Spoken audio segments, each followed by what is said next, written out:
नमस्कार, कार्यक्रम बुटोल टकमा स्वागत छ। म शरण कर्माचार्य। बुटोल टकमा हामी राजनीतिक, सामाजिक, सांस्कृतिक र आर्थिक विषयमा चर्चा गर्ने गर्छौँ। 5 नम्बर प्रदेशलाई केन्द्र बनाएर बुटोल टकमा गरिने चर्चाहरूले यस प्रदेशको समृद्धि, यस प्रदेशको आर्थिक, सांस्कृतिक र सामाजिक क्षेत्रमा हामी छलफल गर्ने गर्छौँ। आजको कार्यक्रममा अतिथिको रूपमा उपस्थित हुनुहुन्छ प्रमुख प्रतिपक्षी दल नेपाली काङ्ग्रेसका बुटोल उपमहानगर समितिका सभापति खेलराज पाण्डे। स्वागत छ यहाँलाई। धन्यवाद शरण।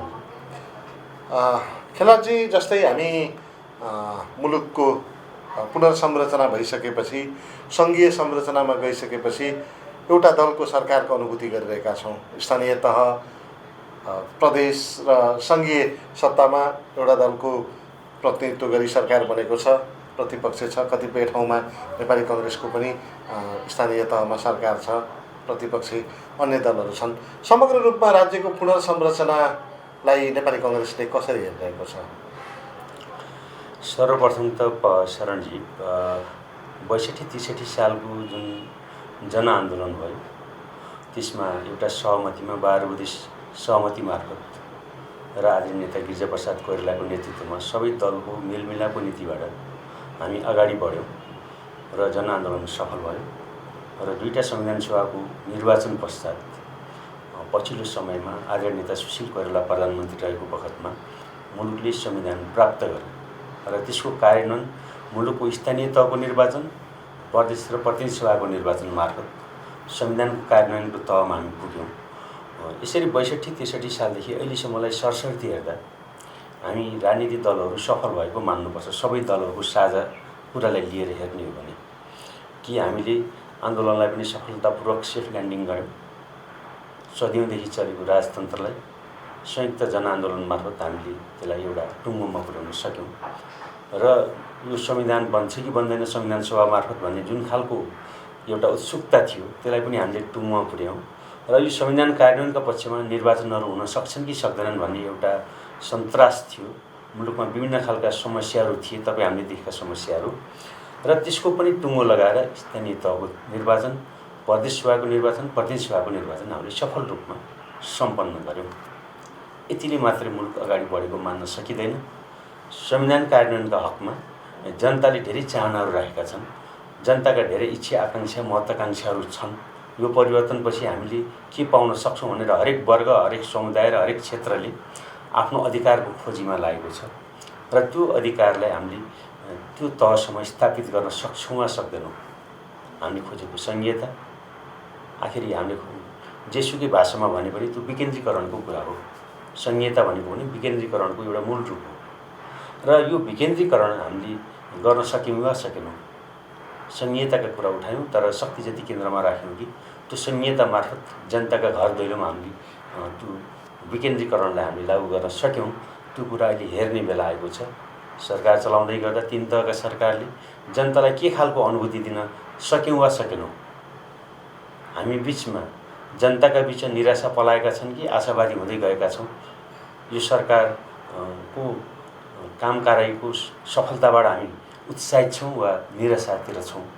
यो कुरा विश्लेषण र विवेचना गर्ने समय आएको छ। त्यस कारणले हामीले के महसुस गर्छौँ भने नेपाली काङ्ग्रेस भएर बोल्दै गर्दा धेरै विरोध गऱ्यौँ, धेरै आलोचना गऱ्यौँ, व्यवस्थामा नै धरापमा पर्छ कि भन्ने समस्या। आलोचना नगरौँ, विरोध नगरौँ, सरकारको गति ठिक भएन। हामी दोहोरो समस्यामा छौँ। 2/3को नजिक रहेको सरकारले जनतालाई सरकारको अनुभूति दिलाउन सकेन। स्थानीय तहको धेरै तह, सबै झन्डै सबै प्रदेशहरू र केन्द्रमा अत्याधिक बहुमतको सरकार, यो अल्पमतको सरकारको जतिको पनि एउटा काम देखाउनमा त्यो खालको प्रत्याभूति दिन सकेन र हामी नेपाली काङ्ग्रेस अहिले बोल्ने समयमा असजिलो तरिकाले सरकारको विरोध पनि गर्नुपर्ने, तर सरकारको बढी विरोध गर्दै गर्दा व्यवस्था फेरि धरापमा नपर्ने गरी बोल्नुपर्ने समस्यामा हामी जोडिएका छौँ। जनताका बिचमा निराशाहरू थपिँदै गएका छन् र हामीले परिवर्तनको अनुभूति जनतालाई गराउन सकेका छैनौँ। त्यहाँनिर हाम्रा समस्याहरू खडा भएका छन्। तर शान्ति प्रक्रियाका अभिभावनाहरू अहिले पनि पुरा भइ नसकेको अवस्था छ। सरकारमा रहेको दलले मात्रै अब यो सबै कामहरू गर्नुपर्छ भनेर नेपाली कङ्ग्रेस उम्किएर अलग जानु सक्ने अवस्था छैन, किनभने शान्ति प्रक्रियामा तपाईँहरूले गरेका संयुक्त सम्झौताहरू, अन्तर्राष्ट्रिय शान्ति सम्झौता का आधारहरू, संयुक्त राष्ट्रसङ्घलाई दिएका, नेपालले दिएका विश्वासका कुराहरू, धेरै कुराहरूलाई जोडेर हेर्दाखेरि अब पक्ष र प्रतिपक्ष भन्दा पनि धेरै कुराहरू अब सँगसँगै अगाडि जानुपर्ने अवस्था छ। तर नेपाली राजनीतिमा हेर्ने हो भने कङ्ग्रेस आफूलाई प्रतिपक्षकै रूपमा राखिरहेको छ। एउटा दलले चाहिँ हामी बहुमतका साथ सरकार चलाएका छौँ भनेर भनिरहेको छ। के अब दलहरूको सहमति सहकार्य टुटेको हो वा आवश्यकता नरहेको हो वा आवश्यकता सकिएको हो, के भन्नुहुन्छ? यहीँनिर प्रश्न छ। दलहरूको सहमति सहकार्य झन् आवश्यक थियो। निर्वाचन हुनु, सरकार बन्नु संविधानको पालना गरेको मैले अघि भने। संविधानको पालना गर्नु एउटा विषय हो। सरकार यो पटक तिमीले चलाऊ भनेर जनताले निर्वाचित गर्नु अधिकार दिनु एउटा पक्ष हो। त्यो पक्षले अब यो संविधान कार्यान्वयनका पक्षमा सबैसँग मेलमिलाप गरेर जुन हाम्रो हिजोको नीति थियो त्यसलाई चाहिँ अनुसरण गरेर त्यसको छलफल गराउने, त्यसलाई फलो गर्ने काम त सरकार पक्षको हो नि। प्रतिपक्षले त्यो गर्न मिल्छ वा मिल्दैन? मलाई लाग्छ मिल्दैन। प्रतिपक्षले सरकार पक्षलाई बोलाएर वार्तामा बसौँ र यो काम गरौँ भन्न प्रतिपक्षले बोलाउन त्यति उचित हुँदैन जस्तो लाग्छ। त्यो भूमिका निर्वाह गर्ने काम पनि सरकारको। अहिलेको सरकार 2/3 नजिक छ। गिर्जाको सरकार त 101% को थियो नि, 100% को थियो नि। सबै दलको साझा सरकार थियो। त्यति बेला त प्रधानमन्त्रीको अधिकार होइन, राष्ट्रपतिको अधिकार पनि गिर्जाले थियो। अहिलेको सरकारमा रहनेलाई प्रधानमन्त्रीको अधिकार 2/3 को नजिक हुनुहुन्छ। गिर्जाको सरकारमा हुँदा प्रधानमन्त्रीको अधिकार पनि राष्ट्रपतिको अधिकार पनि सबै अधिकार देशबाट राजाको शासन सत्ता खोसिएपछि को जुन अवधि थियो त्यो बिचको अवधिमा 2/3 को अधिकार होइन कि 100% अधिकार सबै दलको सामूहिक अधिकार गिर्जालाई प्रधानमन्त्रीको र राष्ट्रपतिको सबै अधिकार थियो। त्यति बेला पनि यो खालको मात लागेको थिएन, यो खालको दम्भ थिएन। सबैसँग सहकार्य गरेर, सबैसँग वार्ता गरेर, समन्वय गरेर हामीले जारी गर्न खोजेको संविधान, हामीले ल्याउन खोजेको व्यवस्थामा कसैको असहमति छ नि त्यो पक्षलाई पनि समेटेर वार्ताकै माध्यमबाट त्यति बेला धेरै कुराहरूले निकास पाएको थियो। त्यसकारणले 100% अधिकार पाएको राष्ट्रपति र प्रधानमन्त्रीको अधिकार पाएको सरकार त लचिलो थियो, सबैसँग वार्ता गर्न तयार थियो। अहिले त 2/3 को नजिक पुगेको प्रधानमन्त्री सरकार मात्रै चलाएको, राष्ट्रपति छुट्टै व्यक्तित्व रहेको सम्मानीय राष्ट्रपति। त्यो अवस्थामा सरकारको प्रतिनिधि पात्र सम्मानीय प्रधानमन्त्रीजीले कति समयमा राजनीतिक दलहरूसँग वार्ता गर्नुपर्ने हो, कति समयमा प्रतिपक्षी दलसँग मात्रै बस्नुपर्ने हो, कति समयमा यो संविधानसँग केही कुरा गुनासो रहेकाहरूसँग आवश्यक छलफल गर्नुपर्ने हो। त्यसको एउटा आन्तरिक नीति बनाएर त्यो समयावधिमा यसको बारेमा छलफल हुन जरुरी थियो। त्यो खालको अभ्यास किन देखिएन? हामीले त्यही कारणले यो सरकार दम्भको आधारमा टिकेको छ। यो सरकारले दम्भ लिएको छ। यो सरकार जहाँ जान पर्नु थियो त्यहाँ गएन। यो सरकार दम्भको आधारमा चल्न लाग्यो भनेर हामीले विरोध गरेको कारण पनि त्यही हो कि यो सरकारले प्रतिपक्षी दललाई पनि वास्ता गर्न छोड्यो, यो सरकारले अरू दललाई पनि वास्ता गर्न छोड्यो। यसले के हो भन्दा संविधान कार्यान्वयनका कुराहरू सङ्कटमा पर्न लागे। सरकार सफल हुने असफल हुने एउटा बाटो रह्यो, सरकार चर्चित हुने चर्चित नहुने अर्को बाटो रह्यो।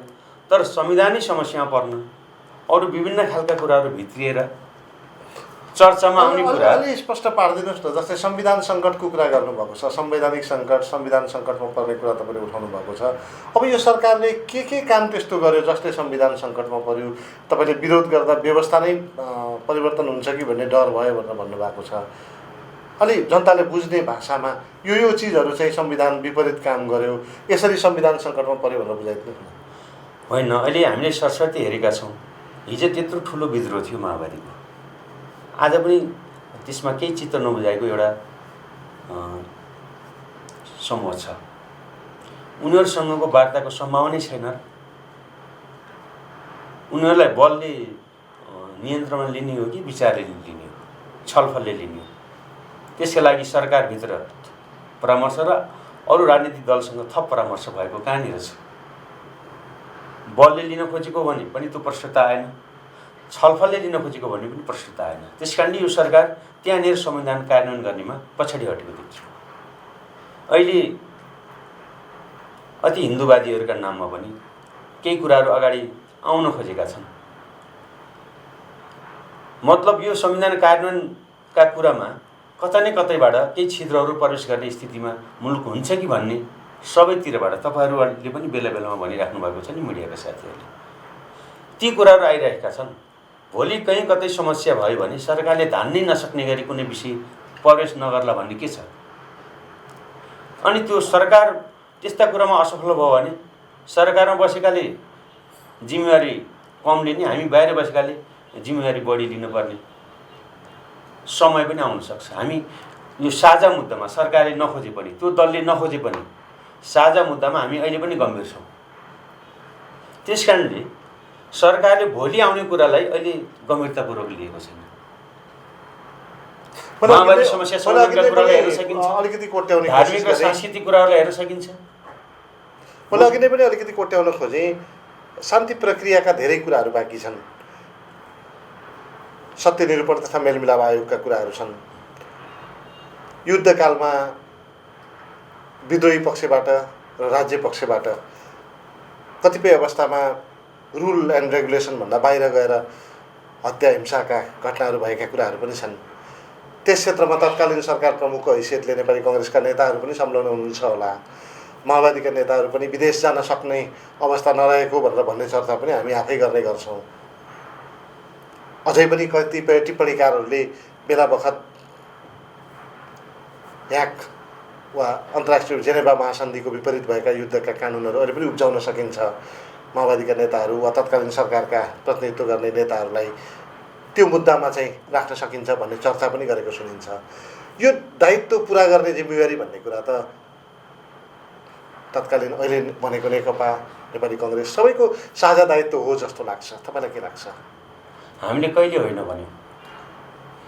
हामीले त त्यसैका लागि सरकारले दम्ब देखायो भन्यौँ नि। सरकारले पहल गरेन। यत्रा समस्या छन्, तपाईँले भन्नुभएका समस्या, शान्ति प्रक्रियाका धेरै विषयहरू। हिजो हामी चाँडो संविधान जारी गर्न पाए हुन्थ्यो, चाँडो संविधान कार्यान्वयनको पक्षमा लान पाए हुन्थ्यो भनेर केही विषयहरू छोड्दै अगाडि बढ्नुपर्ने परिस्थिति निर्माण भयो। हामीले त्यो बेलामा पनि भनेका छौँ। यी विषयहरू रहँदा रहँदै पनि हामी साझा सहमतिमा हामी यी कुरामा अगाडि बढ्दैछौँ भनेर हामीले त्यो बेलामा पनि भनेका छौँ। शान्ति प्रक्रियाका केही विषयहरू, ठोस रूपमा टुङ्ग्याउनुपर्ने विषयहरू रोकिएका छन् र तिनै विषयलाई देखाएर अहिले पनि कसैलाई तनाव दिने कामहरू आन्तरिक रूपमा भएका होलान्। यी विषयहरू रहन हुँदैन। जति पनि शान्ति प्रक्रियामा टुङ्गिनु पर्ने विषयहरू छन्, यी विषय लामो समयसम्म रहँदा मुलुकले अर्को द्वन्द्वतिर लाग्छ। यसमा कुनै दुई मत छैन। एउटा द्वन्द्व समाप्त भयो र अर्को द्वन्द्व हुँदैन भन्नेतिर हामी लाग्नु हुँदैन। एउटा द्वन्द्वको हामीले टुङ्गो लगायौँ, त्यसका आधारमा टेकेर अब द्वन्द्व नहुने परिस्थिति निर्माण गरौँ भन्नेमा हामी लाग्नुपर्छ।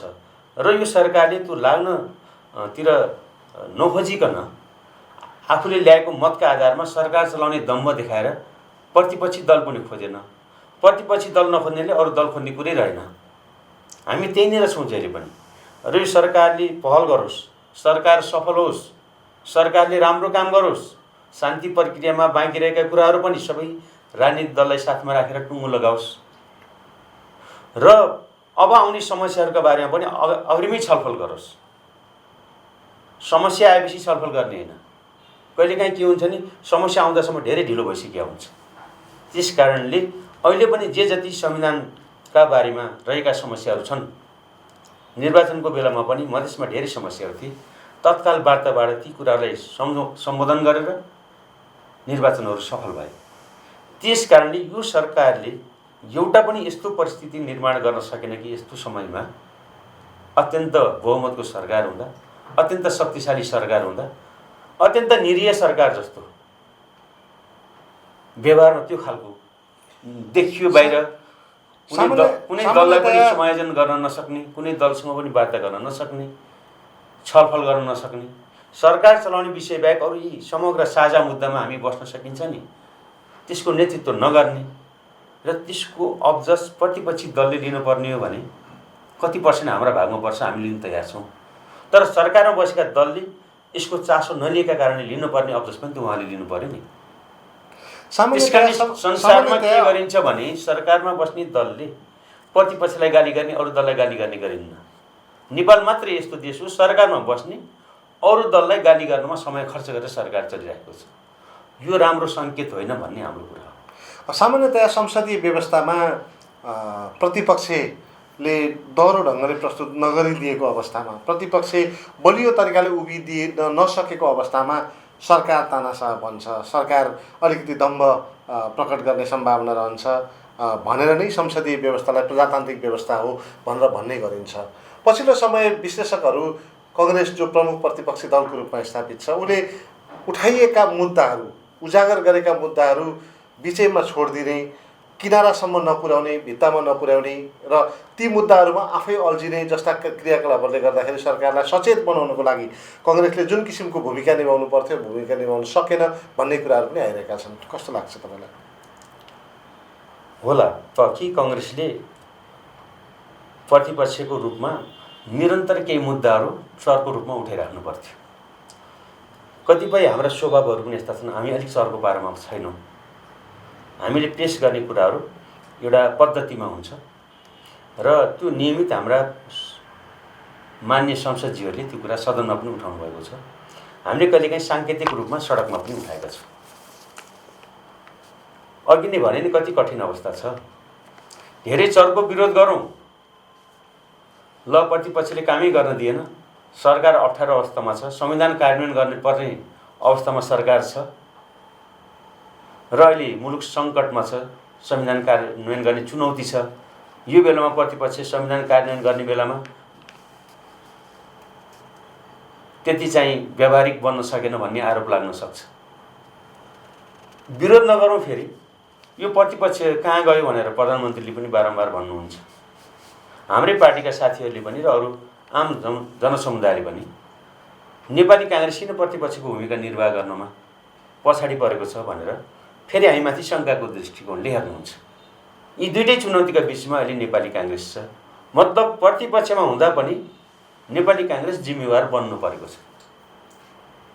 विरोधका लागि विरोधै गर्ने हो भने हामीले पनि धेरै मुद्दाहरू अगाडि सारेर निरन्तर सडक तताउने, सदन बहिष्कार गरिराख्ने, सदन तताउने र विभिन्न खालका मिडियाबाजी गरेर चरको रूप लिन नेपाली काङ्ग्रेसले नसक्ने अवस्था होइन।